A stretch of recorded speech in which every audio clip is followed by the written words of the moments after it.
All right, same routine. We'll have Coach Deboer begin with his opening statement, and then we'll take questions. So whenever you're ready, Coach. Yeah, you bet. Good morning. And just with it being Veterans Day, I just do want to say a quick thank you to those that have served, those that continue to serve, give us the freedoms that we have. So appreciate all the veterans. And then I think the next thing, just with injuries, I think Kane maybe alluded to it, but with Q's injury, it's certainly determined now that he'll be out for the remainder of the year. Unfortunately, just a special person in every way.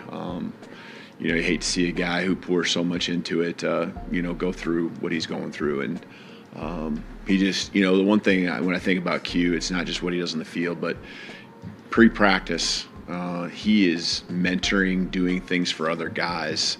And it's just, he cares so much about the team. He cares so much about just this place. And that's just something that sticks out on top of what you see on game days. And so just a great person.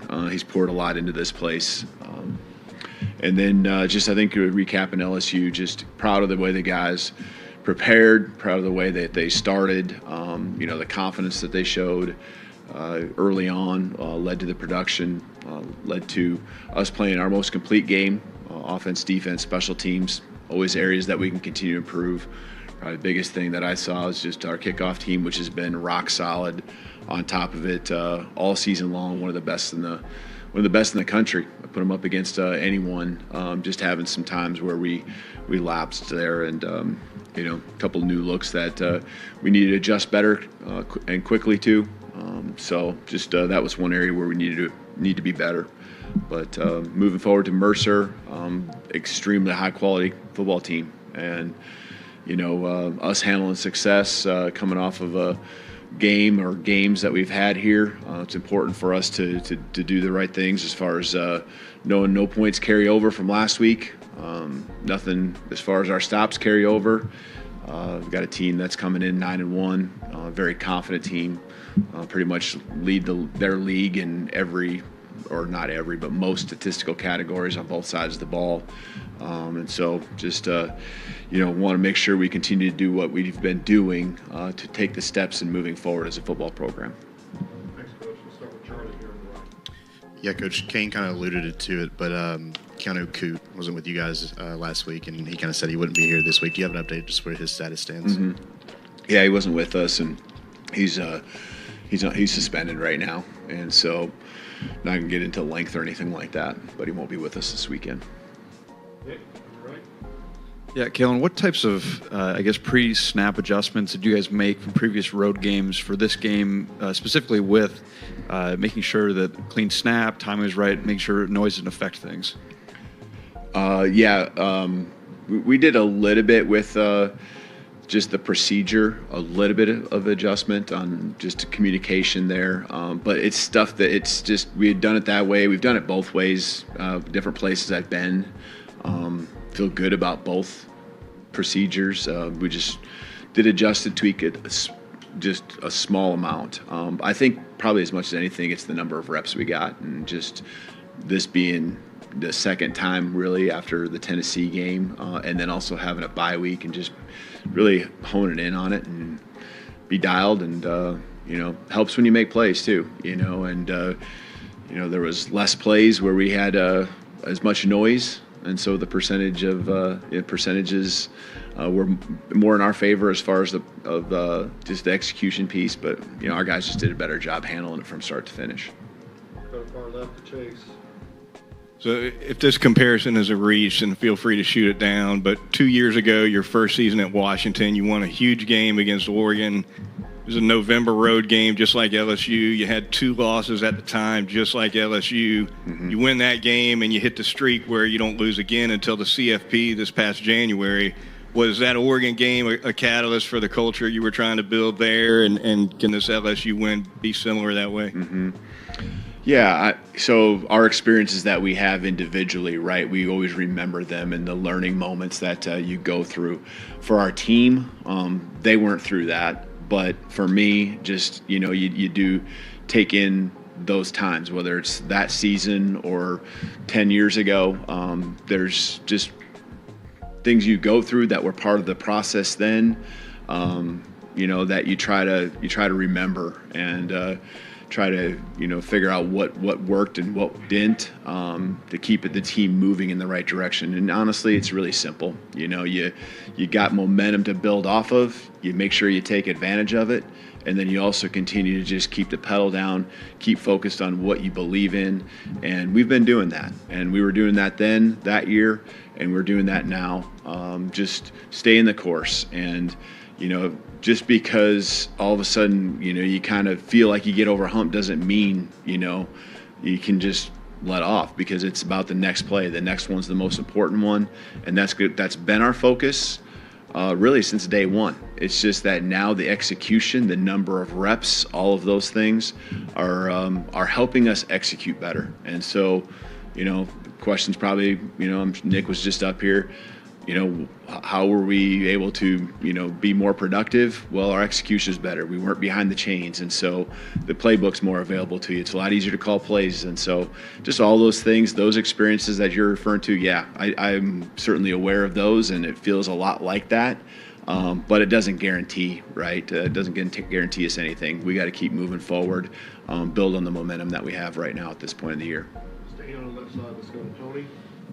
What development have you seen from the backup quarterbacks in your unit, Ty and Dylan and Austin, this season working behind Jalen? Yeah, good question. Because you don't see them. We get to see them, and this is what I'll tell you: that the work that they are putting in. There's guys throwing on.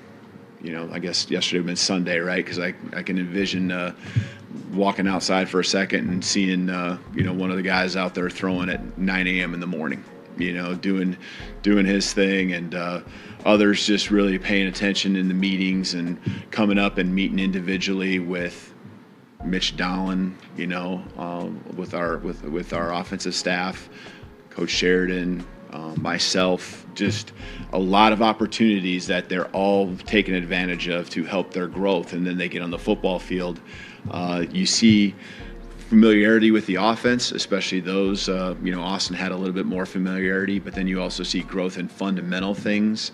Guys that are helping out with scout team. I know last week I talked about Austin being heavily involved in the scout team. Just you see the throws, the accuracy of the throws. You just taking advantage of every rep, and these guys are doing that. And this season isn't just something that's about Jalen and like, oh, I hope I get my time. They're pressing forward and using the resources we have, and then also putting forth the effort to improve any time that they can. Go to the middle of the room to Emily Grace. Coach, you mentioned in the open that it's important how success is handled. At this point in the season, what is your standard for how that success is handled with your players, but also your staff? It's going to be the same no matter what time of the year. It's all about the next play. The next play, and then obviously for us now, the next game. We talked about handling success before. We've won games earlier in the season and talked about handling success, and I still felt like the effort and everything poured into the right things was happening then too. But I also think that now we've been tested, we've been through adversity. We're a little more.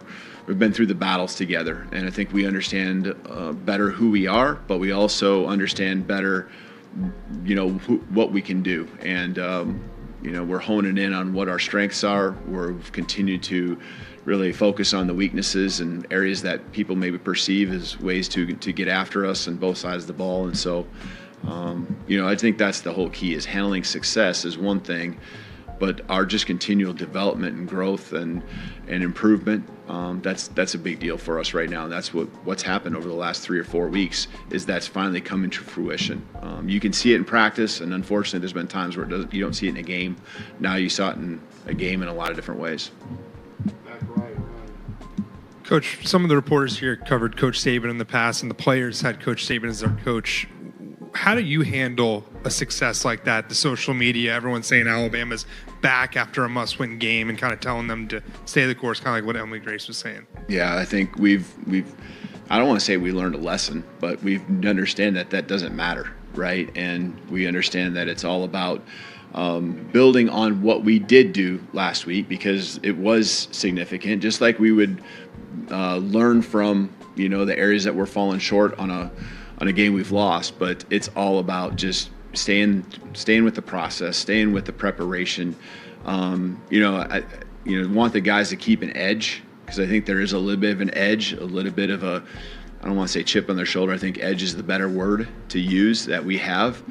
A little bit of, backs to the wall, kind of fighting for your life at times that I think exists. And I think every guy has a little different way of where they're driven to go out there and put forth the best effort and practice, bring the best energy that they have. What I've really challenged the guys with is to have more and more leaders stepping up. I think I've said that in here a few weeks back, is that, our young guys aren't young guys anymore. Our transfers, they're not transfers anymore. We are a full team, and we need every guy, because there's starters that now, we just referred to Q. There's starters that aren't with us, aren't able to be on the football field due to injury. More and more guys got to step up, yes, on Saturdays, but more and more just need to step up as leaders. And the more leaders we can have that, first of all, take care of their business and bring then others that can bring the rest of the team with them. There's a lot of influence on our football team in a good way, and you can see it and feel it on the practice field, and that's where it all starts.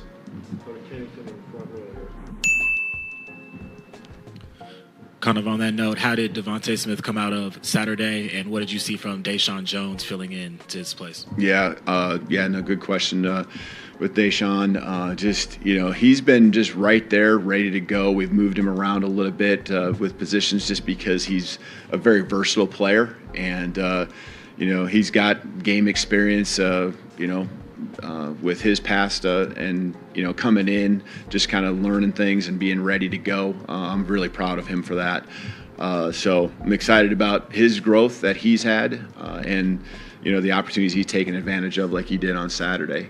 With Devontae, that would be something I think just throughout the week we'll continue to manage and kind of see where he's at. I haven't heard the update today, but I think he'll be fine as the week continues on. Hey, Kalen, kind of going off of a couple questions, but I mean, LSU isn't traditionally a game where you get to see kind of, younger players, second string. The game had been decided at that point, but to have guys like Richard Young or Ty or guys that usually may not get to experience, Tiger Stadium until they have to, until the job is theirs. What was it like to, see those guys in those roles, those younger guys, both on offense and defense, kind of be able to go up to that? Yeah, you're happy for them because they work extremely hard. Those guys, as we said, quarterbacks are working extra, putting extra time in, getting our running backs, you alluded to with Rich, getting out there on the football field. All these guys that work extremely hard, getting a chance to go out there, be rewarded. That's what it's all about. And, we're a team, and it's not just the 11 guys that are out there starting on each side of the ball. So I'm happy for them and, glad that, we executed well enough to where we were in that spot to where those guys get a chance to go out and perform. And, when they get their moment, they're taking advantage of it. They've done it a number of times throughout the year. We've got time for a couple more questions, starting with Jack here. Hey, Kalen, you talked about leadership. Obviously, Tyler Booker's gotten a lot of praise in that regard. How big has he been? And when you think back to when you first arrived, how big was he at that time, just to have some stabilization with the players as you kind of got settled in? Yeah, there's been a number of leaders on our team that have really, since day one, been critical for us. The questions about Book, I can't give him enough praise. And I can say this because I know he handles it, and he can handle it well, and it's not something that goes to his head. He is so passionate about this place. He's so passionate about being the best he can be.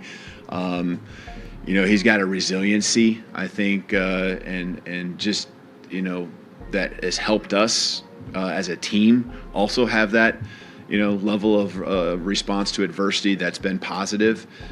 He just keeps pushing. He's got respect amongst his teammates at the highest level. From a leadership standpoint, he's vocal, but obviously leads by example all at the same time. And the combination, he might be one of the best leaders I've ever been around. And so I know that's saying a lot because I've been around a lot of really good ones. And, when you put those guys in that category, he's really special. And it's because he takes care of his business, 100% of the time. And he's pushing others to make sure that they're their best too. And I think that's what great leaders do, is they bring the best out of everyone else around them.